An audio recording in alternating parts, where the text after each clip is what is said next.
So, nandito na ba ang ating mga tagapag-ulat? Sir, nandito na po. Delia. Present.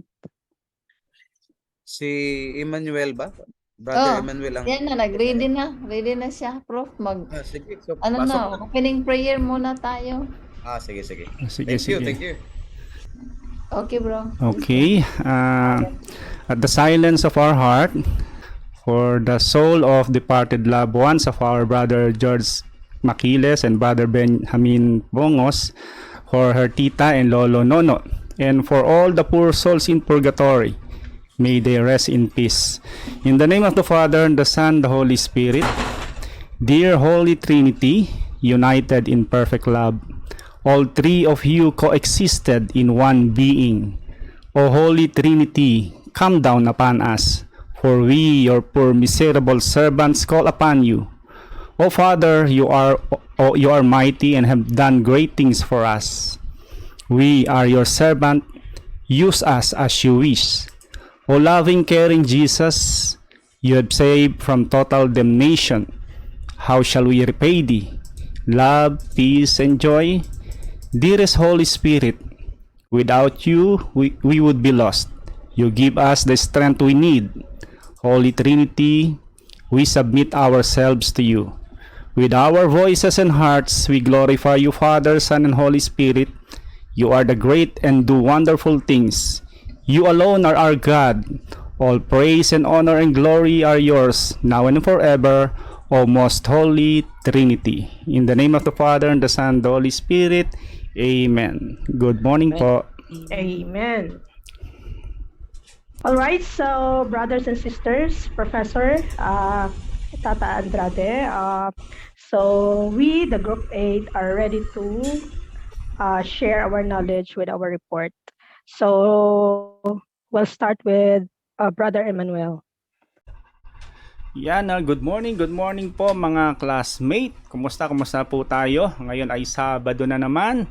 Sir Tata, good morning po at salamat sa bawat pagkakataon na kami po inyong pinaunlakan upang turuan sa subject na ito ng Holy Trinity. So kami po pala ang last group. Welcome po sa last group. Kami yung last na hindi na makakatakas. Yan. But then, of course, bago po tayo magsimula, hayaan po ninyo na buong karangalan ko po ipakilala yung aking mga kasama, yung mga angel ko. Syempre, nagmula pa yan sa iba't ibang planeta, hindi, iba't ibang sulok ng inyong screen. Yan, ito, papakilala ko po sa inyo. Sila po sila Sister Cynthia H. Manalio, muntik na maging Manalo, at si Sister Dende A.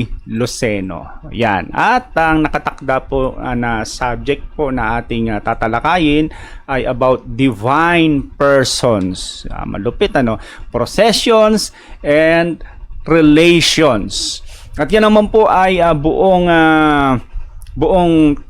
patas na aming inihati, Walang lamangan, kaya tingnan niyo yung report nila, tiga-tigalawang topic, ako isa. Ganyan po kami kapatas. But then, meron po kaming mission. May goal po kami na sana after nung pag-report nito, kahit papaano, kahit ilang porsyento ay may ma-attain po kami dito sa goal namin o aming mission. Ito yung objective. Una, to discuss the origin of the divine persons. Yung origin, ako po yung magdi-discuss niyan. At yung sumunod na reporter naman, i-discuss naman niya yung relation between the divine persons. And the last, yung mission of divine person and the indwelling of the Holy Spirit. Yan, pag pinagsama-sama po ninyo yan, alam natin yung origin, kung ano yung kanyang relation at yung kanyang purpose. Yan. Kahit papaano makakaragdag ng kaalaman to patungkol sa ating pagkaunawa tungkol sa divine persons. Yan. Alam naman po natin na ang subject ng Holy Trinity, napakahirap pong unawaan yan. Minsan naiisip ko sa panimula ng ating pag-aaral, parang gusto ko nang mag-iglesia. Ang hirap intindihin, Yung iglesia, basta tao is tao, Diyos ay Diyos. no? Wala silang mystery. Pero yung kalkalin mo yung mystery, ang hirap po talaga. Kasi divine person yan. Pag-aaralan po natin. Kaya nga po sa theology, may parang disclaimer. So ito po, i-share ko po sa inyo. Ha? The role of theology in this regard is to accept the truth of faith as is taught by the church. Ang layunin po ng theology, kaya tayo nag-aaral para tanggapin po talaga natin yung katotohanan ito sa ating pananampalataya. Ito talaga yung totoo. Bakit? Kasi turo ito ng totoo at lehitimong simbahan din. Ba't hindi doon natatapos? Hindi doon natutuldukan? Kailangan po yung role ng theologist, since tayo nag-aaral, tayo ay medyo umaalis na sa pagiging nominal Catholic, na naniniwala lang tayo, tagkakasya tayo na sa ating pananampalataya na ang Diyos ay may isang Diyos at 3 persona, tuldok. Pero since nandito tayo sa pag-aaral, alamin natin, kinakaialam natin, we know how to seek ways of expressing and explaining it with the greatest possible conceptual rigor.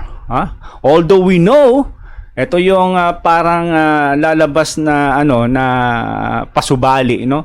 Disclaimer that in theology, the theology will never be able to completely dispel the mystery. Mystery nga yan eh. Hindi natin matotorally dispel yan. Dahil pag nagawa natin yan, hindi na siya mystery. Ano yan? Reality. Ayan.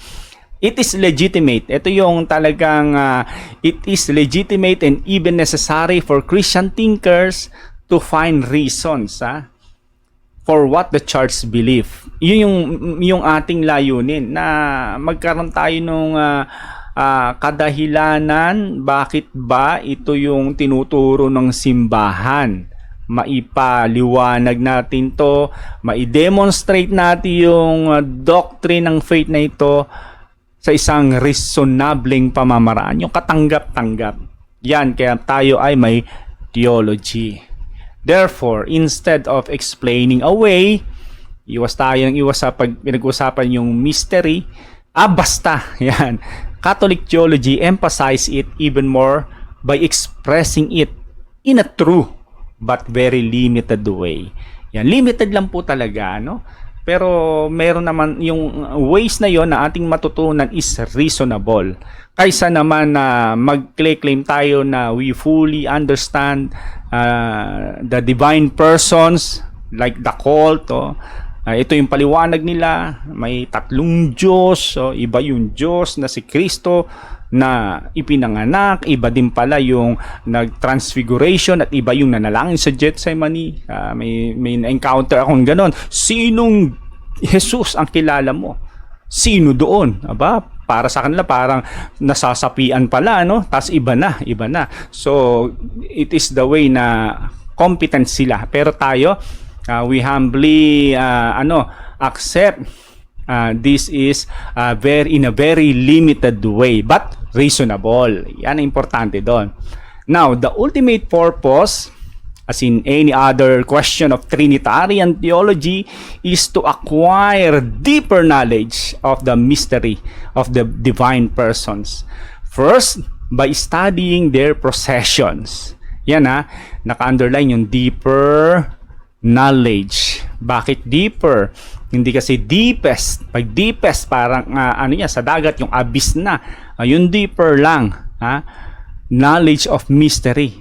Na pananatili natin, talagang mystery po siya. Pero maintindihan po natin yan kapag alam natin, pag-aralan natin kung anong kinalaman ng salitang procession. In order to understand the concept of person in God, we have to understand its foundation. Anong foundation? Its foundation in processions. Yun tandaan po natin ang words na yung processions and relations which will be discussed after nito with the inner life of God. Now, let's proceed to processions. Origin of divine persons. When we think about the origin of divine persons, magkakaproblema ka agad dyan Ako, naisip ko agad initially, origin? Ibig sabihin may pinagmulan ang Diyos. Ha?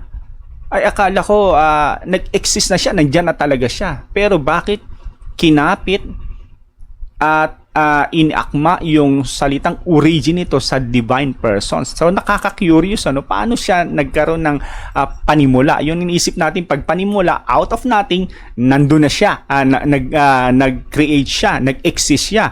Pero before, wala siya. Yun ang common, no? So alamin po natin. But first, alamin natin yung processions. Yung processions, alam naman natin, no? Para lang yan yung karaniwang pagkaintindi natin ng prosesyon, yung pagkasunod-sunod, yun. Because generally speaking, the term procession, either in Latin or Greek, which is in Latin is procession, at sa Greek is ekporiomai. Both are refers to origination. Yan. Origination of one thing from another. Di ba? Nagmula siya doon from one thing to another. But in the authority of divine revelation, ito po siya. We know that that some persons in God, some persons, alam naman natin kung ano mga persons in God. God the Father, God the Son, the Holy Spirit. So some lang doon. Some persons in God proceed from others in a mysterious way. Ito'y sa pamamaraang mysterious way, God moves. Yan. But to prove na nag-i-exist nga, may nangyayari niyang pag-proceed biblically through scriptures. Ito po sinasabi ng John 8:42. Sabi ni Jesus, I proceeded and came forth from God. At dun sa John 15:26, the Spirit of truth who proceeds from the Father. Yan. Now, balikan natin yung processions. Kasi nagkakaroon tayo maari ng context sa isipan. Origins, alam ko ang Diyos ay nag-exist na. Sabay-sabay yan, co-equal yan, co-eternal yan, co-substantial yan. There are three divine persons, no? So, ano yung ibig sabihin ng procession? Alam natin ang God the Father, God the Son, Jesus Christ, and God the Holy Spirit are three distinct persons sharing one. So, now, para maintindihan po natin yan, yung Council of Florence, nakatulong yan upang maintindihan natin anong kinalaman ng pagkakabahagdan o sunod-sunod ng processions na yan, kung paano natin maintindihan yan. But we should take note, meron pong distinction between. We should take note of the distinction between. Alin? Tandaan po natin, when we speak about divine persons with regards to processions, dalawang bagay po yan. Una, wag na natin isami yung God the Father kasi nga hindi nga siya, sinabi nga, hindi siya kasama. Yung kasama is yung si Jesus, God the Son, and the Holy Spirit. Kapag iniisip natin yung si Jesus, ang tawag diyan generative procession that constitute God. And kapag yung Holy Spirit, ang tawag diyan inspirative procession which constitutes the Holy Spirit. Now, eto na, baybayin natin. Una, God the Father. Sabi ko nga is some, di ba? Some lang at hindi all yung involved doon sa procession. Why? Because God the Father is unbegotten. That is, He does not proceed from any other person. In contrary dun sa kay Jesus na talamak at gasgas na verse na ginagamit lagi ng born again, John 3:16.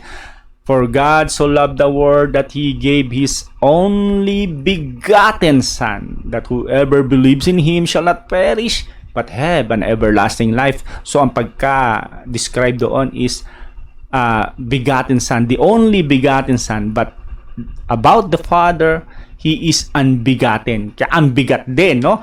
Wala talaga siya, talagang siya yung nandyan, no? But yung remaining, yung God the Son, which is yung susunod, eto.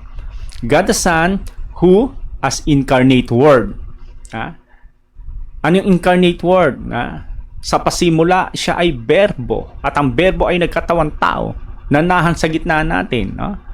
In the beginning, there's the word become flesh. Yan.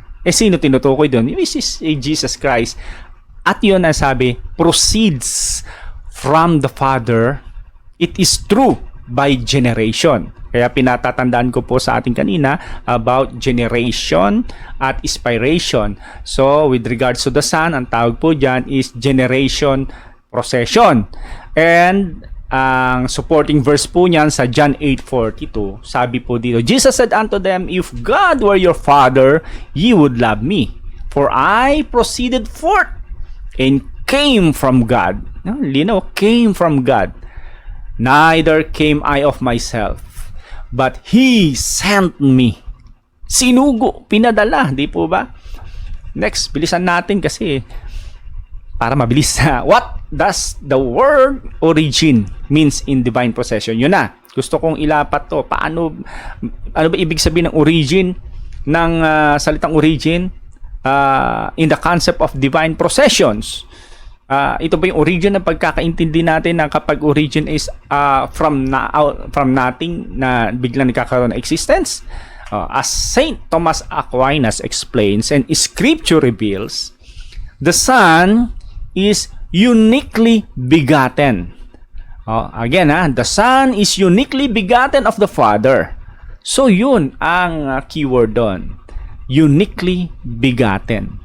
So hindi siya common to all na begotten. He is unique. That's why yung the word origin fits doon sa kanya kasi it is uniquely na bigatin siya. Yan. He is also said to proceed from the Father as the Word. In John 1:1. This generative procession is one of begetting. Yung generative procession na ito, yun yung pagiging begetting. But it is not the same way na yung dog begets dog, human begets human. Iba ang pagkakaproseso dito. Kaya sinabi nga po, uniquely. So, I guess this yung mag-fit doon sa tanong natin yung origin kasi unique nga siya. Iba yung pagkakaintindi natin doon sa origin na kinakailangan from natin kundi nandoon na talaga siya. Now, the meaning of origin in divine procession sa John 1:18 as supporting verse. Nakalagay po dito bilang patunay. No man hath seen God at any time. The only begotten Son, which is in the bosom of the Father, He hath declared Him. Walang sino man nakakita sa Diyos kailanman. Pero meron, si Jesus. So ever since nandun na siya. Sa NIV, no one has ever seen God, but God, the one and only, who is the Father's side, has made Him known. Yan. Supporting verse. Now, the meaning of origin in divine processions, this is an intellectual begetting. Ang tawag doon, intellectual begetting. And fittingly, katulad ng sinabi ko, that fits doon sa situation because it is unique. Ang tawag doon, intellectual begetting. As a word proceeds from nowhere while the same time remaining in the knower. Thus, this procession of begetting of the Son occurs with the inner life of God. There are not two beings involved, rather two persons relationally distinct while ever remaining one in being. Now, how about dun sa Holy Spirit? Yan, sa Holy Spirit naman. Paano ang naging yung procession yan? The Holy Spirit proceeds from the Father and the Son, or from the Father through the Son. Parehong involved mula sa Ama o kaya mula sa Anak sa pamamagitan ng Ama. Saan sa Bible po natin mababasa, makukot yan, matatandaan po natin sa John 15:26 nung tungkol sa Banal Espiritu, yung pinadala niya. When the Advocate comes, whom I will send. Si Jesus yung nagsasalita. Whom I will send to you from the Father, the Spirit of truth, who goes out from the Father. Nanggaling din sa Ama. Sinend ni Jesus pero galing sa Ama. He will testify about me. Sa mas maliwanag na pagkakalatag ng English, eto. But when the Helper comes, whom I shall send to you from the Father, It is Jesus who will send from the Father the Spirit of truth who proceeds from the Father. He will testify of me. Yon. Pag pinag-usapan yung Holy Spirit, kung paano siya nagmula, yan, laging mababanggit yan yung salitang inspiration. You're my inspiration. Hindi pala yun. Iba yun.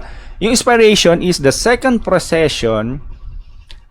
Yung first procession kasi, yung generation, yung kay Jesus. Yung second procession is the Holy Spirit. Yan. Through inspiration. Yan. That takes place through an act of will. Thus, it is not a generation. Of course, it is not generation because it is inspiration. The second immanent divine operation is that one of the will. God knows Himself and love Himself. God the Father, upon knowing Himself, engenders the Son, who is a perfect image of the Father. When He loves Himself as a ultimate good, He loves the Son, and the Son necessarily loves the Father. There is bond between them, an infinite love, which receives the revealed name of the Holy Spirit. See? Since He, pertaining to the Holy Spirit, exists, He is of the same divine nature. Why? Because as the Father and the Son, because sa God, there is nothing that is not God Himself.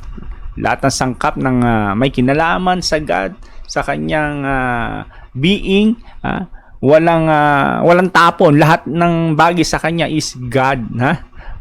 Because in God, there is nothing that is not God Himself. Therefore, the Holy Spirit is subsistent love. Continuing po. Infinitely perfect. Equal in nature to the Father and the Son. But, distinct po siya. Distinct person with respect to either of them. Now, the common teaching of the great theologians like Augustine or Thomas Aquinas is that the Holy Spirit proceeds from the will or from the mutual love of the Father and the Son. Accordingly, there is a special relationship between the Holy Spirit and the acts of the will, especially the act of love, which proceeds from the will and not from the intellect. Now, the theological explanation. Kaya nga, ito yung inspiration. Ano po ba yan? Yung theologians yung nagbigay ng ng tawag. Theologians give a name to that type of proceedings. Yung proceeding na yan. They call it inspiration. From the noun, spirit, or yung hininga, breath. At ito ay ating maiko-quote sa John 20:20-23. After His resurrection, when Jesus appeared to His apostles, St. John says, He breathed on them and then gave them the power to forgive and retain sins. Yun, He breathed on them. Yun yung Holy Spirit, di ba? Nung hininga ng tao, naman became a living soul. He breathed the Holy Spirit. The term inspiration, yung inspiration designates the loving activity between the Father and the Son, which results in the term of their love, namely the Holy Spirit. So they say that the Holy Spirit proceeds from the Father and the Son through inspiration. Yung doktrina po ito ay tinuro ng Second Council ng Lyons in 1274. No conclusion na po tayo. Paiksiin natin itong kadaldalang kong ito. Ito lang po ibig sabihin yan. There are three distinct persons. God the Father, God the Son, the Holy Spirit. But only one God. There is only one divine nature or essence which is common to all three. Being God. And they are co-equal in power, in a majesty, in a wisdom, and anything else.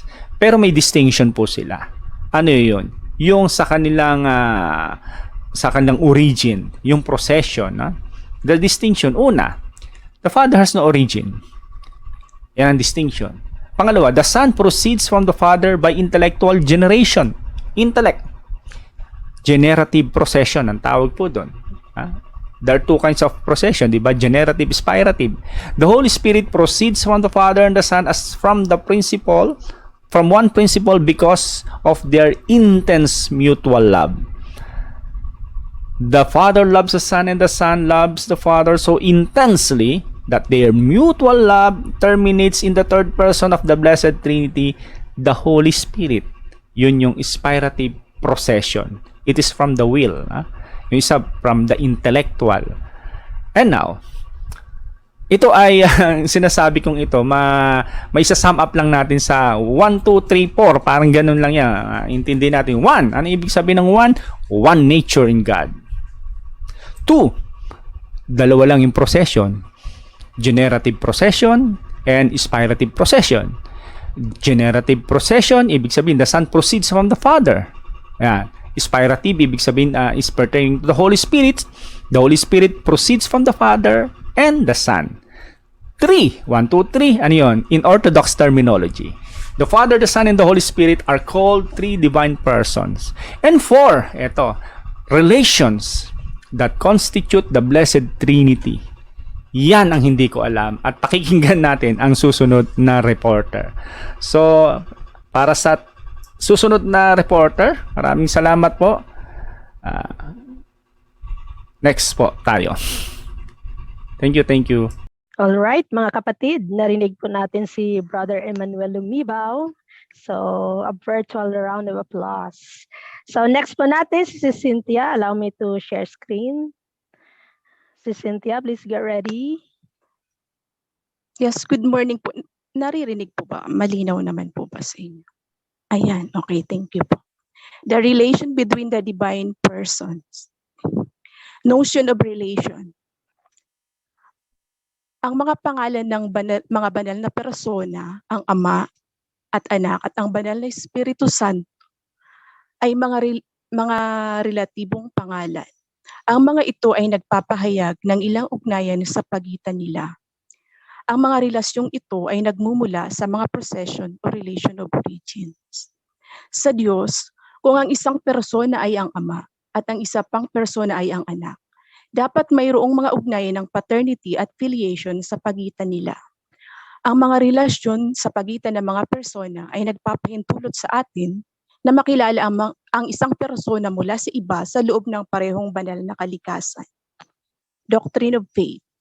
Ang mga pangalan ng mga banal na persona ay nagpapahayag ng kanilang ugnayan sa isa't isa. Sa Diyos, mayroong magkakaibang mga ugnayan. Ang mga persona ay nakikilala lamang sa pamamagitan ng pagsalungat sa pagitan ng mga ugnayang ito. Theological explanation. Ang konseptong ito ay tinukoy bilang ang tunay na accidents na ang pagiging or ECN ay binubuo ng pagre-refer sa isang bagay sa isa pa, ECI.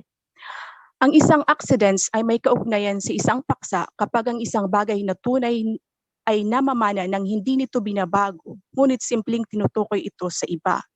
Halimbawa, ang kaugnay ng pagiging ama ng isang lalaki sa kanyang anak ay hindi nagbabago sa kanyang pagkatao, ngunit nagdaragdag ng isang bagay na totoo sa kanya na hindi niya taglay noon, isang pagtukoy sa kanyang anak dahil may anak siya at tatay siya.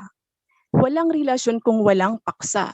Halimbawa, hindi maaaring maging ama ang isang lalaki kung hindi pa siya nagkaanak or kung hindi siya nag-exist. Mahalagang makilala ang dalawang aspeto sa iisang realidad ng anumang ugnayan. Ang common aspect bilang accidents, ang ECN ay ang common essence ng lahat ng mga accidents.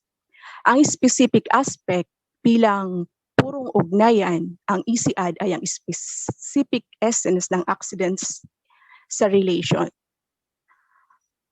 Para sa tiyak nakatangian ito bilang accidents relation, kung ano ang pagkakaiba nito mula sa iba pang mga accidents.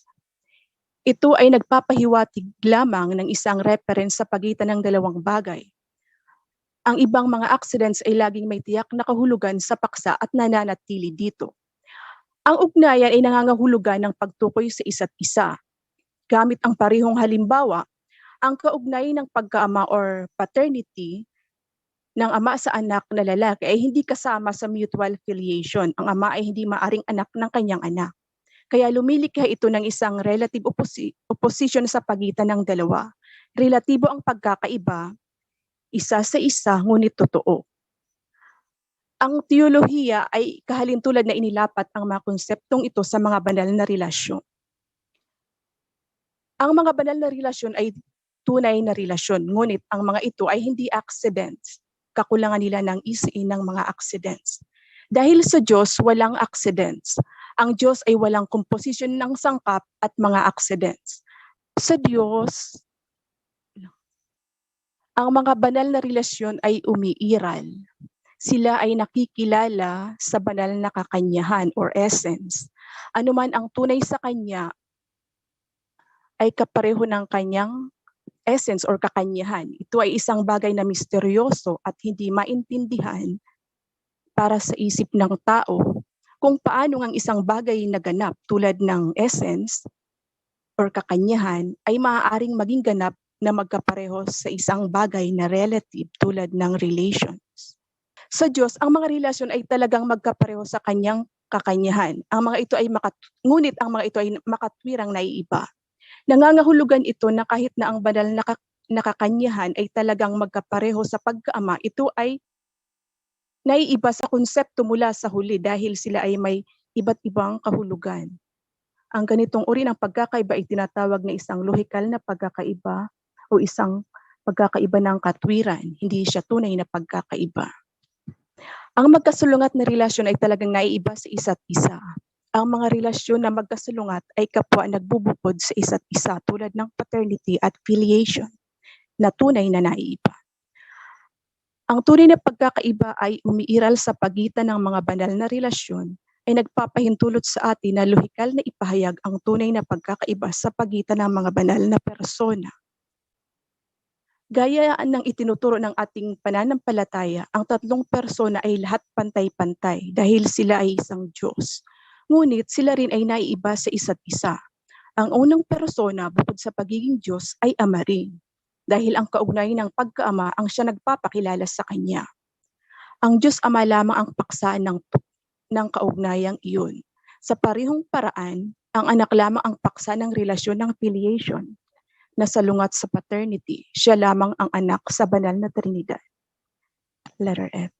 Sa Diyos, ang lahat ay iisa at pareho maliban kung saan ay nakikilala sa pamamagitan ng magkasalungat na relasyon. Maliban sa tatlong banal na persona na talagang naiba sa isa't isa, ang pahayag na ito ay isang katotohanan ng pananampalataya na formal na itinuro ng magisterium. Ito ay isang pangunahing prinsipyo ng Trinitarian theology. Sa Diyos may apat na tunay na relasyon. Ang mga ito ay hango sa dalawang procession. Ang relasyon ng ama sa anak, ang active generation of paternity. Ang relasyon ng anak sa ama, ang passive generation of filiation.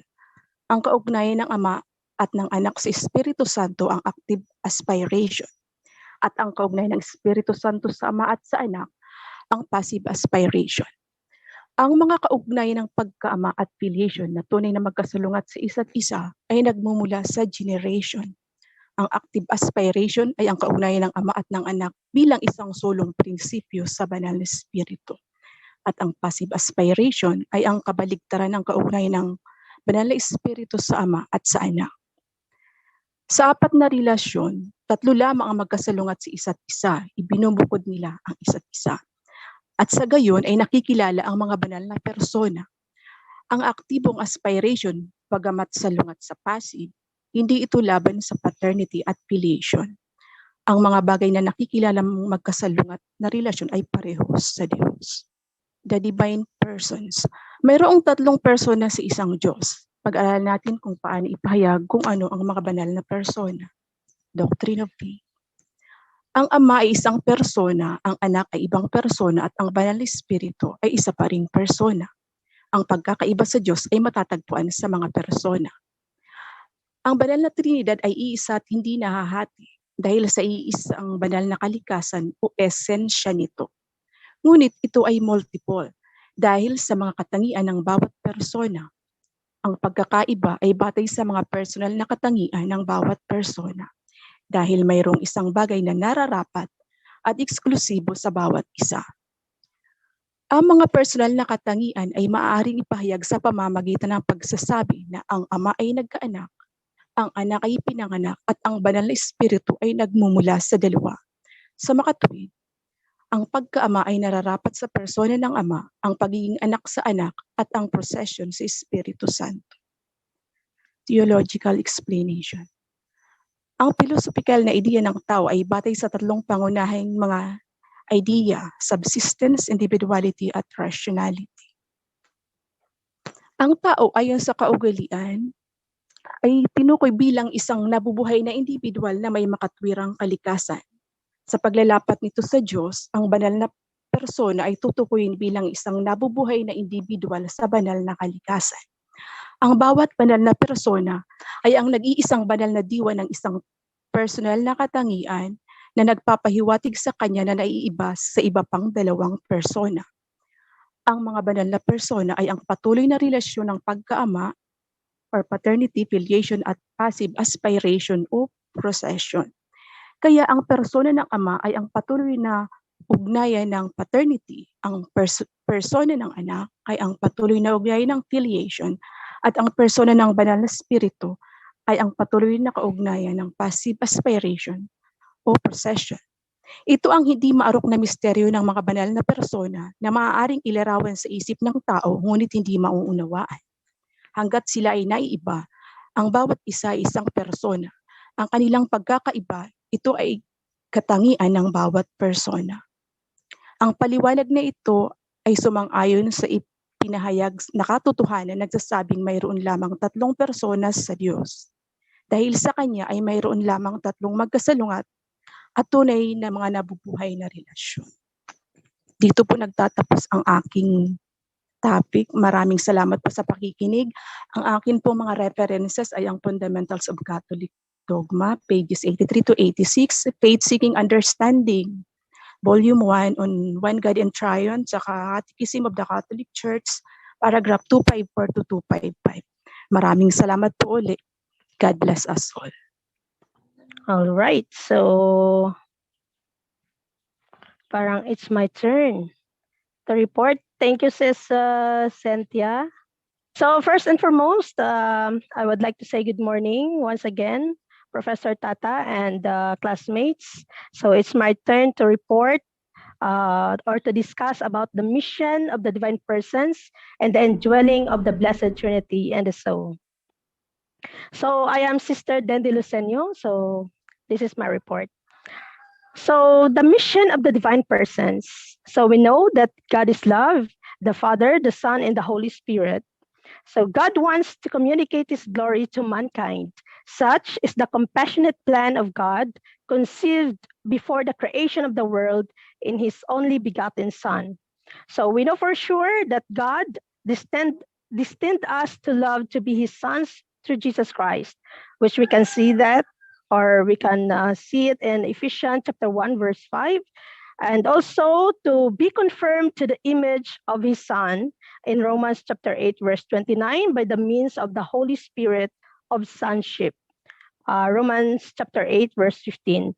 The divine plan unfolds in the history of creation through the missions of the Son and the Holy Spirit. The mission of the church is a continuation of their missions. So we know for sure that God loves us so much, and they, the Father, the Son, and the Holy Spirit, they have the plan of salvation, and we know the mission of their mission. Next one, the mission. Wait lang, natatabunan siya. So the mission of the Blessed Trinity are the sending of the Son and the Holy Spirit to the world to carry out God's plan of salvation. So alam po natin yan, na ang mission nila is to send the Son and the Holy Spirit to carry out the plan of salvation. So sacred scripture explicitly reveals the reality of these missions, where we can see it in John chapter 3, verse 7. Chapter 3, verse 17, chapter 14, verse 26, and in Galatians chapter 4, verse 4 to 5. And this reality is mentioned in tradition and in the magisterium of the church. So we can see here in John chapter 3, verse 3, chapter 3, verse 17. For God did not send his Son into the world in order to judge the world, but in order that the world may be saved through him. So we know for sure that this is the verse that tell us that God is sending his Son to us.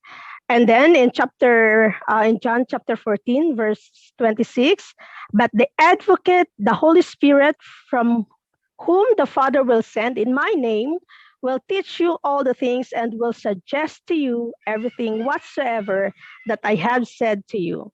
So this is the sending of the Holy Spirit.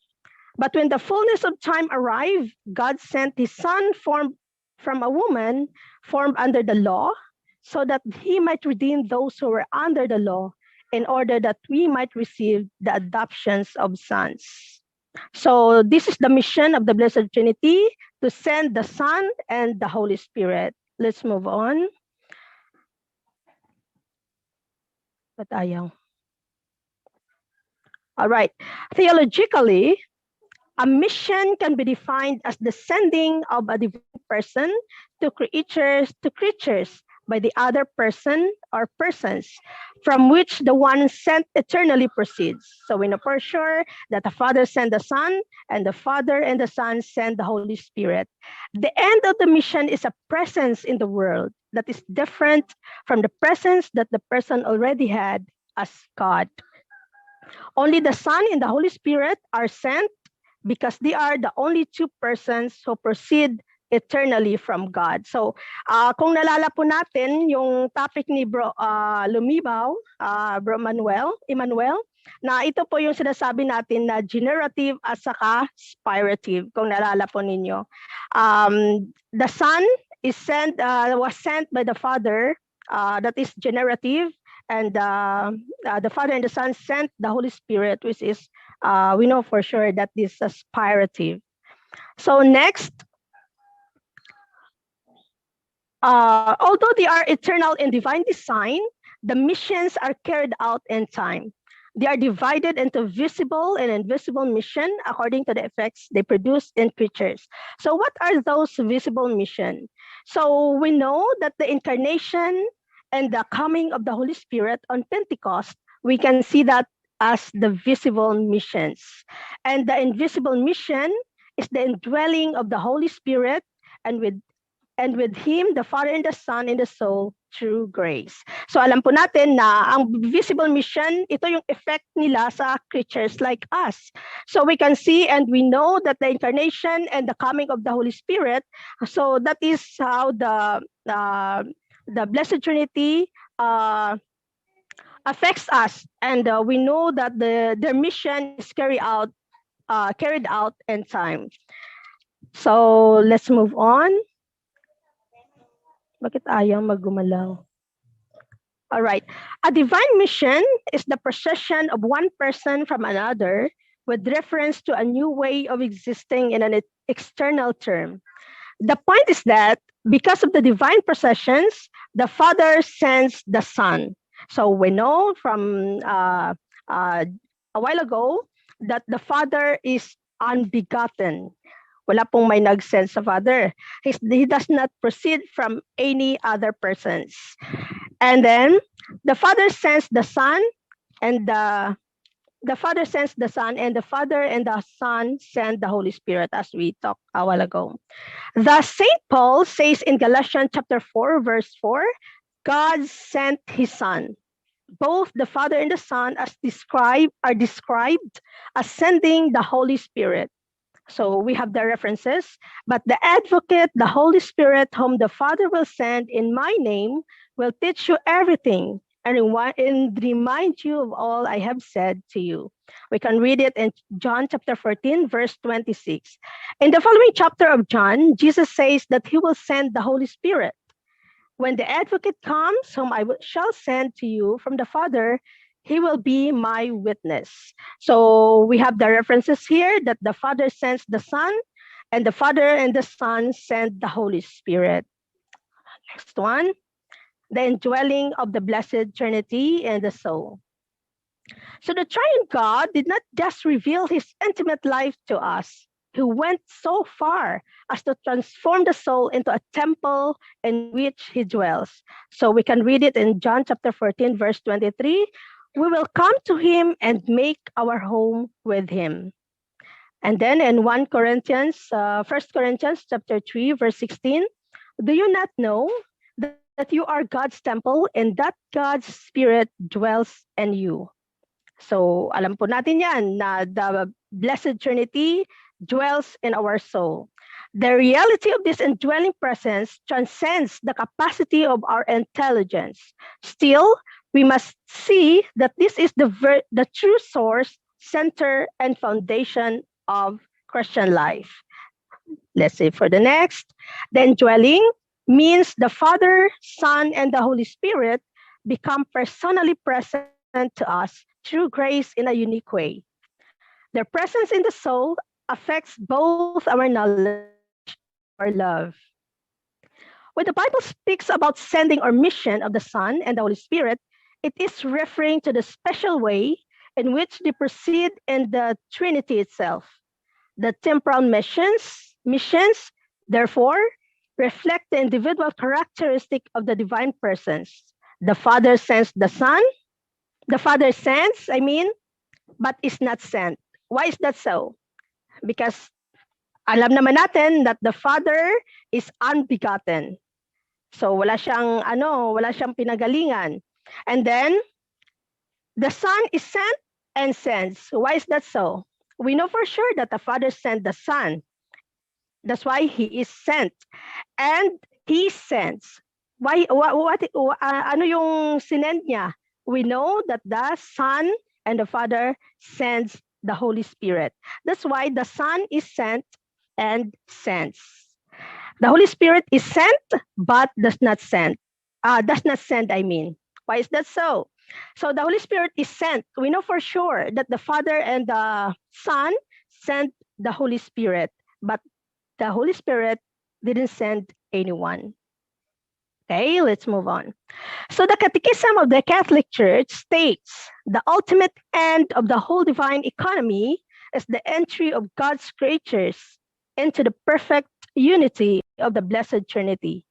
But even now, we are called to be a dwelling for the most holy Trinity.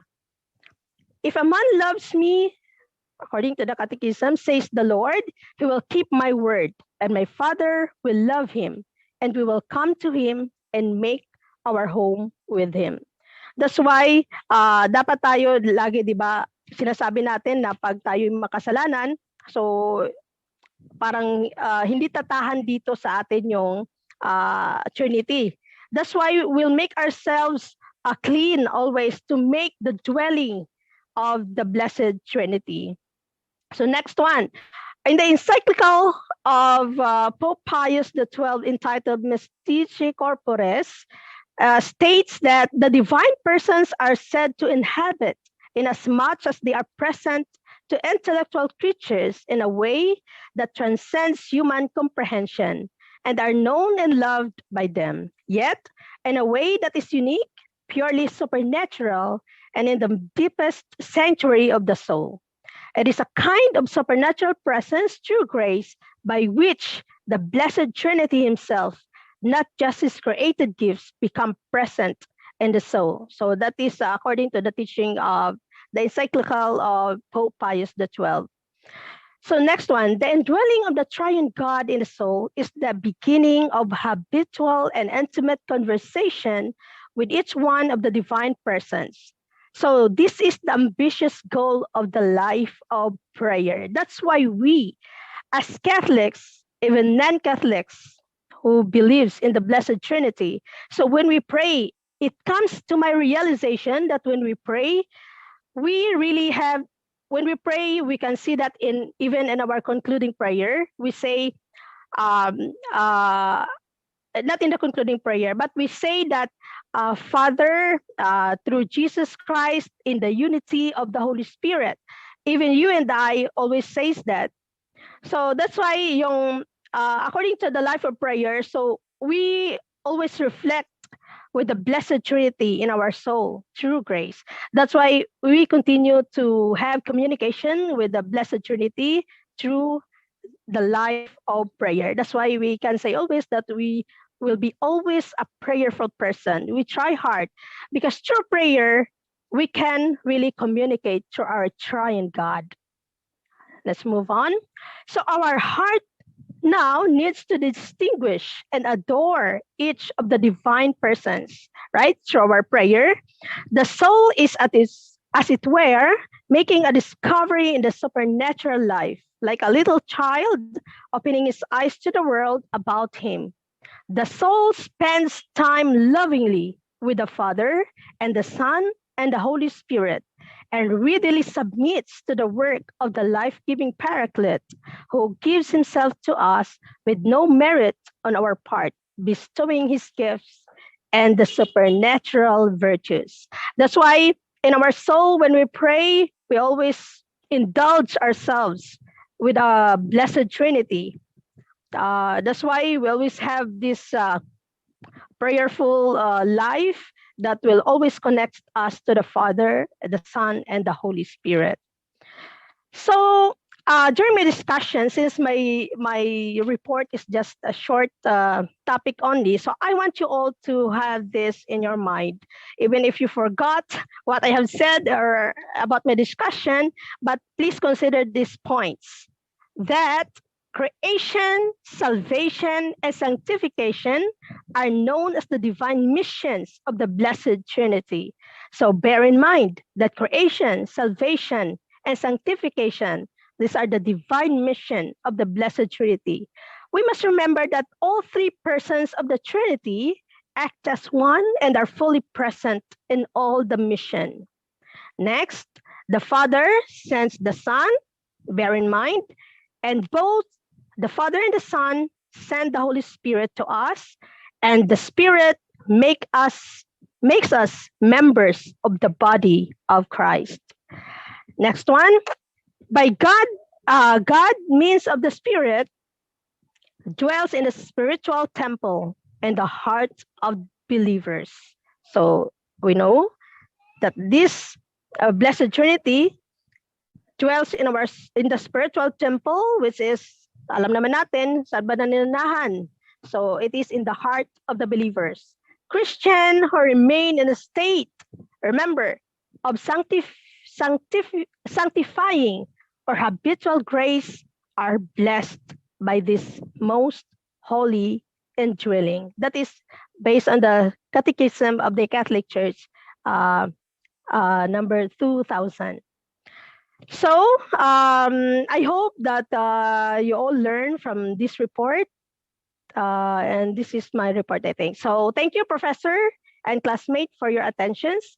May you all learn or gain something from our reports. May our triune God blesses us all.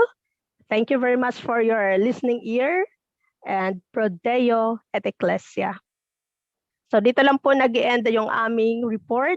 Sana po may natutunan po kayo. Professor Tata, take it away. Thank you po. Okay, so thank you very much sa lahat ng mga reporters natin. Napakagaling, no? It sounds really having a theological class. I remember my master's class na parang hindi na ito Paris Theological Formation Program base, but a master's degree class na talaga yung dating dito. Palakpakan po natin, mga kapatid. Basta napansin ko pa sa kadalasang mga pag-CFD nag-report na without bias, deeply and thoroughly research talaga yung tawag na data. Bakit kaya gano'n, no? Baka siguro para iwas-iwas sa mga heresy or heretical lectures, yun ba? Kasi kadalasan ng CFD tawag nitong dogmatic talaga at saka sounds theological yung mga teachings. Opo. Naalala ko yung mga aspiration, yung mga generation, yung sa class namin sa tawag nito, sa master sa theology, no? kadalasan yung mga common yung mga common faithful, Catholic faithful, medyo mahihirapan sa pag-intindi sa mga ganito. But then tayong mga Catholic faith defenders o tsaka yung mga nandito na apologists din, no? Parang tawag nitong snacks na lang natin ito. Tama ba? Tama ba ako? Parang snacks na lang natin ito. Parang simple na lang. This next prof, meal talaga, meal. Meal pa namin to, meal. Uh, Kinabahan. yung mga ganito. Lalong-lalo na pagpaparisan yan siya ng metaphysics. Ay, naku, napakaganda. Actually, yung mga term kanina, apart na yun siya ng metaphysics, yung tawag yung aspiration, yung generation, simple lang pala na term na Holy Trinity. Yung mga napakalalim, no? Ganyan pala yan, yung Trinity. Pero pag-aralan mo talaga yun siya, yung mga terms nito, iba din, hindi pa natin binanggit yung kung ano yung pagkakaiba ng Catholic Orthodox at saka yung Western, no? Yung Western at saka Eastern kasi may pagkakaiba sa kanilang theology. Yung ganitong topic kasi parang ano ito transcendence na. Alam naman natin na yung pag sinabi nating person, being yan siya. So ano ang tanong kasi niyan, ano ba ang nakapa-person sa isang person? Sinabi natin, ano ba yung basehan na maging person ng isang person? Of course, doon tayo sa definition ni St. Thomas Aquinas na of course, rational being, no? So, word yung being, ikinabit yung idinugtong yung word na rational being. Bakit ba? Kasi merong being na hindi nga rational. Pinatawag natin na vegetative being, meron din tinatawag nating animated being, at saka meron ding tinatawag na human being at yung rational being. So kadalasan pag sinasabi nating being kasi ang sa atin yung common na yung laiko, ang pagkakaalam lang nila kaagad, tao kaagad yan. But in a metaphysics way, in a metaphysics na terms, meron din palang tinatawag na vegetative being. So ano yung mga vegetative being, mga kapatid? Ito yung walang intellect at saka walang free will. Vegetative yung mga plants, trees na may life. Ito namang animated beings, ito yung wala pa rin silang tinatawag na will and intellect. But ito yung mga may life din, yung animals, animated being at saka vegetative. Tayong tao, human beings tayo. So ito yung saan natin kinuha ito, doon sa pinaka-concept na nagbigay sa atin ito. Based from the definition of St. Thomas na may intellect at saka free will. So kung tatanungin na naman natin ngayon, saan ba ito nagmula, itong free will and intellect na ito? Of course, doon na tayo sa tinatawag na isang transcendental being. So pagkakaalam natin, pag sinabi kaagad natin transcendental being, beyond no? Beyond sa human being na concept, vegetative being at saka yung tinatawag na animated being. So ito yung the source of all sources, no? The ultimate source, no? The source of everything. So papasok na yan yung katuruan ni St. Thomas Aquinas, the causality. Yan. So yung creator, yung source talaga nito, Bonum Transcendentale, ang being na nagbigay sa atin nito na bakit meron tayong will at saka intellect. Ang purpose ng will at saka intellect is to do good. Kaya yung nagbigay nito is a bonum transcendentale, a good transcendental being. Another, itong transcendental being is a bonum simply siter din ito na being. Ibig sabihin na yung payak na being na hindi siya complicated. Kaya yung Trinity, kasi may sinasabi nating mystery yan eh, no? So let us define mystery. We have two, subjective and objective mystery. Nung unang panahon, yung hindi pa tayo nag-aaral, nagtataka tayo, bakit kaya may araw? Bakit kaya may buwan? Yung gano'n na mystery, objective pa yun siya, no? Nung tiningnan na natin, nag-aral lang tayo, kaya pala may buwan, kaya pala may araw, kasi may mga substances yan siya, may helium, yung mga gano'n na nandun, no? Pagkatapos, nung tiningnan na natin, pinag-aralan ng mga scientists, nag-stop sila, biglang nag-stop. Kasi nga, it turns to a particle. Particle pala ang lahat na ito. Even the combination of our tawag nitong body and the development of human beings, yung sa body, yung lahat-lahat, particles. So yun yung pag sinasabi nating the smallest part of particle is ano nga yun, mga kapatid? Atom. Atom. So doon sa atoms, meron din yun siyang dalawa na tinatawag na protons at saka Neutron, electrons. electron. Nun, pag titingnan din natin yan siya, ano ba yung nasa loob niya? Doon, mag-i-stop na yung mga scientists. In our subject sa Advanced Philosophy of Science, napaka-related nito sa sa Trinity kasi napakagandang pag-aralan yun. Kasi nag-stop yung mga scientists, tinawag nila itong the G particle sa quantum, sa the quantum physics. No, yung mga scientists gumasto ng yung sa Amerika 1970s and 1950s at saka Europe, gumawa sila ng isang machine na magka-count ng mga particles. So they counted 15 particles.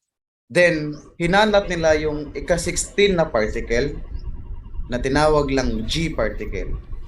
Na pag kanila yung nakuha or napag-aralan, they can explain everything. So by explaining everything, it seems that they don't have a distinction anymore sa God or sa Trinity. Kaya noong unang panahon hanggang ngayon hindi yan siya nahahanap. Tinawag na G particle or the God particle. So yung God particle or G particle, ito yung mga termino na sa science, no? Pero sa theology at saka sa physics, napakadali lang, no? Ito yung being na nandoon sa persons, the divine persons. So, napakahirap doon sa, of course, when we use science, nag-stop sila kaagad doon, tinawag lang, okay, mystery.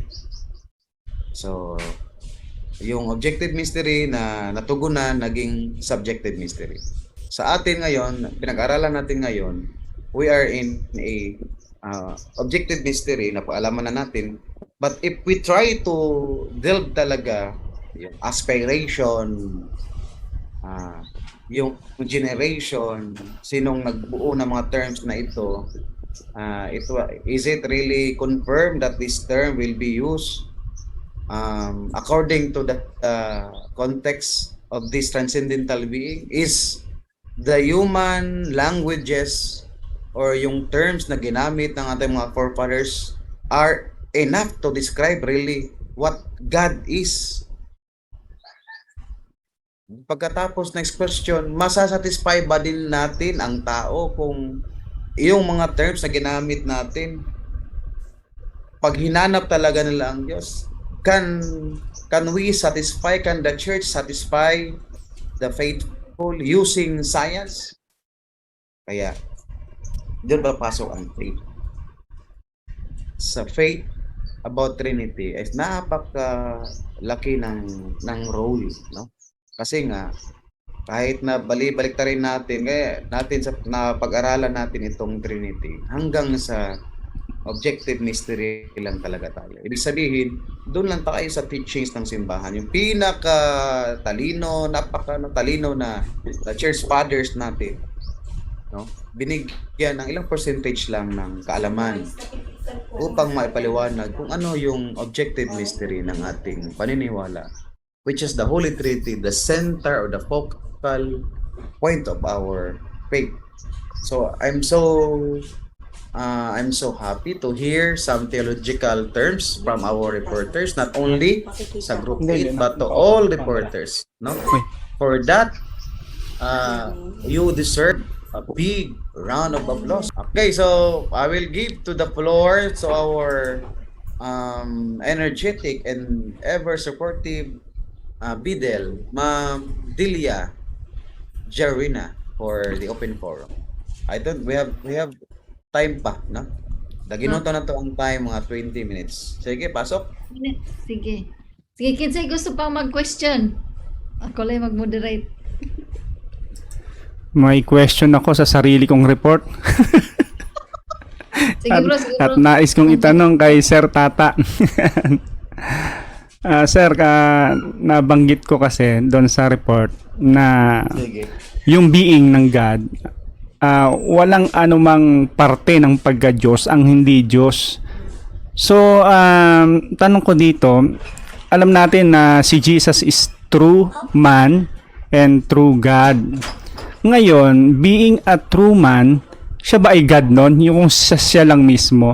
Kasi na-anticipate ko yung maaring itanong sa atin ng nasa kaiba yung pananampalataya. Paano natin masasagot kaya yon? O kung tatanong nila, the real man ba is God? O kung hindi ikaw si Jesus, yung man ba ay God? Para natin maklaim na walang parte ng pagiging Diyos, ng anumang bahagi ng pagiging Diyos ang hindi Diyos. Kasi yun, halimbawa sa Iglesia ni Cristo, alam natin na sa kanila tao lang talaga. So tao is tao, hindi siya Diyos. So yun, paano pa natin maipapaliwanag yun, sir? Thank you po. Okay, so napakagandang tanong, no? It's very interesting na question kasi kasi pag hindi ito nasagot ng maayos rin, ang papatunguhan kasi nito is yung tinatawag na dichotism at saka yung dualism na nandoon kang Jesus Christ.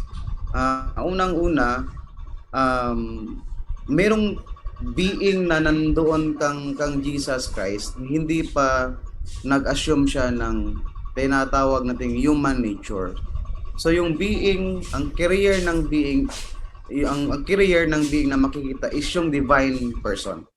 So before pa nagkaroon ng, ang sagot kasi nito, pag Iglesia ni Cristo ang kuan, doon ako hugot sa John chapter 17 verse 5. Para sa akin bro, hypostatic union, diyan papasok siya. So yung pagkatao niya, God na rin. So yung kuko niya God, yung dugo niya God, yung balat niya God. So pero sa tao lang na in form, human form lang. So yun na yun, God died. Sa atin kasi bilang Catholic talagang may term tayong ganyan eh. Yun nga lang, yun paano natin ba ito maipatatawid dun sa kaiba yung pananampalataya na sabi si Jesus, o paano ba yung tao siya and at the same time God? Pag sinabi natin hypostatic union na, you cannot separate them. Ayun. Cannot be separated. Divine and humanity niya. So yun na yun, hypostatic. Kailangan matanggap nila talaga yon. Thank you, kapatid. Yes po, good morning. Nawala yung laptop, so lumipat ako sa cellphone. Okay, so klaro na ba yung na maririnig ba ako sa lahat? Yes, sir. Loud and clear. Okay, good. Sana ba tayo? Yung question is, meron bang human, ano yun? Yung question? Yung ano eh? Yung being, yung human, kung may God ba doon na content? Kasi ang claim natin, walang anumang bahagi ng Diyos na hindi Diyos. So, even yung pagiging human ni Christ is God sa atin. O, so, opposing naman sa beliefs ng iba yan, human is human. Katulad ko, human ako, hindi ako God. True human ako. O, sinasabi natin si Jesus is true human. O, the term is itself na true human, he is not God alone by considering it as a human. Yun lang po. Okay, thank you. So, balik tayo doon sa kuan. Kasi, papunta tayo doon eh. Yung tinatawag natin na kuan, ng una, common mistake doon yan siya sa katuruan ni Nestorius, no? Yung Nestorianism. Though merong 100% na pagkatao itong si Kristo, but hindi siya naging persona, no? Ibig sabihin, ang nandoon lang sa kanyang person is yung nature na human nature. Ang kinuha lang ng divine or second divine person is yung human nature niya. So yung pagkakaintindi kasi ng Nestorianism, meron siyang tinatawag na human person. So sa pagkakalam natin, yung person at saka nature, separate yan siya, no? The nature is the principle of every action. So yung person mismo na nandun kang Kristo bago pa nilalang ang sanlibutan, base doon sa John chapter 17 verse 5, existed na. Therefore, wala pang human nature si Kristo, nandun niya ang kanyang divine person. Na ang divine person, dala-dala niya ang kanyang divine nature. Yung divine nature niya, hypostasis doon sa dalawang divine person, yung Father at saka Holy Spirit, hypostasis. Yun yung common na tinatawag nating Godhead. Yung Godhead, yun siya ang being, the esse, no? The esse, yung substance na naging Diyos ang Diyos. Now, pagdating kang Kristo, hindi siya nagkaroon ng human person. Nature lang ang nasa kanya. Ibig sabihin, part lang doon siya nagkaroon, na hypostasis siya doon sa isang person.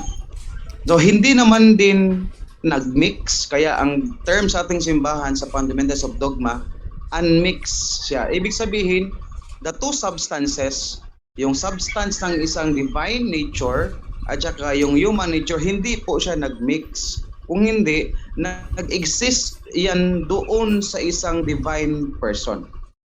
So, ang kwan lang nito is yung meron lang natawag natin na one-sided penetration. One-sided penetration in the sense, just because finite kasi ang human nature, hindi siya makaka-penetrate doon sa divine nature. But rather, the divine nature can penetrate to the human nature. But itong dalawang nature na ito, nandoon yan siya sa divine person. Kaya ang term, the incarnated second divine person equals to Jesus Christ has two natures. Therefore, nung tinatawag nating person, si Kristo, dapat dinadagdagan niyang divine person. Kasi pag person lang, maaring makakaligtaan natin na kasi meron siyang 100% human, yung magiging person niya is kapareho lang sa ating lahat. No? Hindi, ang papareho sa ating lahat is yung nature human but not the person. Yes. Kaya, nung post-resurrection at saka pre-resurrection, may nagtanong sa akin, even sa amin ito sa theology, tinanong, kailan ba nalalaman ni Jesus Christ, of course talking the person, na siya talaga sa kanyang pagkatao, kailan niya nalalaman na siya ay Diyos? So babalik na naman kaagad tayo sa Christology na si Jesus Christ, since has two properties, may property sa human, may property sa sa Sa divine. divine. So may will sa human, may will sa divine. So may knowledge sa human, may knowledge din sa divine. But kung question natin is about the divine knowledge, walang question, alam niya, all everywhere, all knowing. So alam niya yan lahat. But yung punto sa kanyang pagkatao, of course sa kanyang pagkatao, developing, no? Diyan sa Luke chapter 2:42, namuhay si Jesus Christ kasama ng kanyang ama. Kasama doon ang paglambo or ano yun sa Tagalog niyan, ang ng kanyang knowledge din. Therefore, it refers to his human nature na knowledge. So, yun ang kwan niyan, ang sagot niyan, kasi though si Jesus Christ has this full 100% human nature, but sa simbahan, yung human nature niya dinagdag lang doon sa kanyang divine person na meron ding divine nature na. Kaya since hindi makapenetrate ang human nature niya sa kanyang divine nature, kasi finite nga, no? Infinite nga. Therefore, hindi talaga ma-dissolve ang divine nature. So hindi talaga magkakaroon ng human person. But then just hindi rin kasi divine nature siya. So na-absorb ang kanyang human nature. Hindi rin ganon. Kasi though divine person siya at saka may divine nature, hindi rin na-absorb ang kanyang human nature. Sa katuruan ng ating simbahan, yan ang sinasabi. Kaya yung tanong ng Iglesia ni Cristo, diyan sa Hosea chapter 2 verse 9, wala namang Diyos na pagtao, pag Diyos. Kasi ang Diyos ay yun siya, hindi nausab or yan siya, hindi nagbabago. Yun, hindi nagbabago. Totoo yan siya. Kasi nga nung the divine person of the second divine person assumed the human nature, hindi naman nagbago ang kanyang pagka-Diyos. Dinagdag lang niya ang human nature. So yun ang kapatid. Ang tawag, apologetically speaking, pagkaharap natin yung mga ganyan, ginagamitan din natin yung ng apologetics na approach using the explanation of our church teaching. Ang maganda nito pag CFD ka, kasi pwede kang gamit ng mga text na hindi rin lalabas doon sa context ng katuruan ng simbahan natin. So nice question. Wow. In as much that I can really explain it, no? Kasi babalik tayo sa kuan. Mas maganda kung yung follow-up question related nito kay para at least mapalapan natin. Yan po. Prof? Yes. Sususugan ko lang po yung tanong ni Bro Evan. So nalito siya doon sa nature kasi si Jesus Christ nga dalawang nature siya. So sabi niya, so ang God is dalawang nature. Sabi ko, yung nagre-refer lang ito sa second person, which is Jesus Christ, dahil naging tao siya. So dalawang nature siya. Kaso nga lang, nalilito siya doon sa definition ng consubstantial na same in substance, essence, and nature. So paano po kaya ma-represent? Sabi ko nga, yung second person lang, yung dual nature po. Yun po. Okay, so ganito yan siya. Yung term na binabalik natin doon sa Council of Nicaea, yung term na yung hypostatic union, consubstantial with the Father, homoousios at saka homoousios, yun yung mga discussion ng mga Iglesia ni Cristo. No? Yung consubstantial with the Father, it refers to the second divine person. Yung tawag itong Godhead, no? Yung Godhead. Ano yung common doon is yung Godhead. Yung Godhead is not the person but the essence na nandoon sa person. Now, nung nagkaroon ng nature ang second divine person yung second divine person nagkaroon ng human nature, hindi po umangat ang second divine person just because kinuha niya yung nature na human. But rather, hindi rin kasi makakapantay ang nature Kasi finite ang nature ng tao, din infinite. So hindi mo talaga pwedeng isasabihin na naging pantay or mas lalong kuan na siya, no? Mas lalong tawag nitong nakakaangat, no? Yung pinag-usapan kasi diyan na consubstantial with the Father is yung nature na common sa tatlong divine persons. Yun yung essence. Yung essence o yung eche or esse, yun yung nandun niya yung transcendental na being. Transcendental being, yung pagiging good nila, yung pagiging good, nandyan na yan. Yung pagiging eternal, yun, basta yun ang tinatawag din yung common, yung essence kagad. So, punta kagad tayo doon sa the immanent Trinity. Okay? So, pag economic Trinity na, ito na yung sinasabi na nagkaroon ng human nature ang second divine person kasi nga may mission. Yung purpose nito is yung tinatawag natin na soteriological. Kasi pag sinabi natin Christology, yung ontological niya, person yan. Pag soteriological, kasama na dyan yung Ama at saka yung Espiritu Santo. Yung soteriological, the salvific action. After resurrection, na-absorb ba yung human nature? Kasi Opo. Isa nga rin po yung tanong ko. na-absorb ba yun siya? Ang sagot niyan, kasi yan din ang mga accusation ng mga Jewish people na sa kadahilan ng namatay si Jesus Christ, yung tinatawag na Messiah ng mga Kristiyano, ibig sabihin yan na syempre nawala doon, no? Kasi meron niyang mga theory, tatlong theory, yung medical na theory na hindi totoo, yung sabi-sabi lang. Yung meron diyang psychological na theory na psychological lang yung pagiging resurrected in Jesus Christ kasi nga naglong ang mga apostoles niya, nabuhay siya. Nung nang resurrected siya, ang body niya is tinatawag na natin the glorified body of the second divine person. Bakit? Kasi nga wala naman kasing makikita na body ang second divine person. Bakit dinagdagan natin ng glorified body in the sense na ang kanyang body is not the same anymore nung body niya nung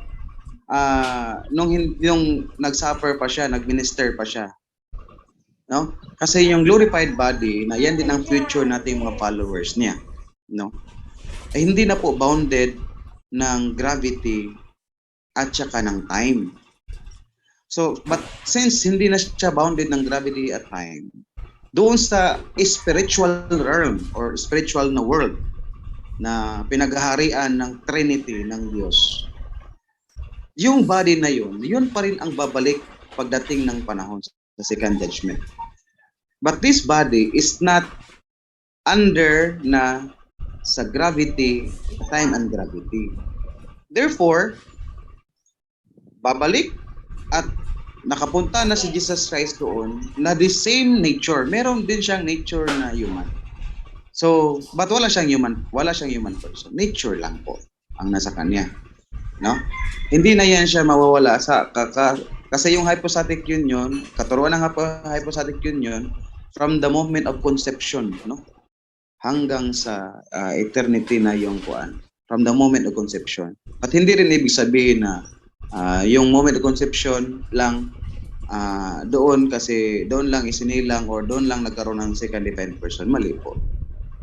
Yung doon lang po nagkaroon ng ang second divine person, doon lang po siya nagkaroon ng human nature, hindi divine nature. Okay? Kaya nito, overtime na tayo, so ganado pa rin tayo sa pagdi-discuss.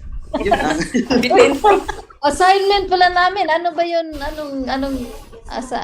Actually, yung final question ko na maging yung final exam niyo, it's more on opinion. Opinion lang siya kasi more on application ba? Yung application. Siguro isang question lang ang itatanong ko, not more on theological, metaphysical na question. More on kwan lang siya, yung tawag itong personal na question na related siya ba about sa applied Trinity. Yung Trinity na natutunan natin despite and in spite of how bombarded we are of the terms that the church use, and also we adopted it also. Ano ba yung application natin sa buhay na to? Natutunan natin ang Holy Trinity. Para saan ba ito? Ano ba ang pwede nating magawa pa because of this learning? So yun, itatanong ko yan, i-question ko yan, mag-post lang ako, mag-post lang ako, no?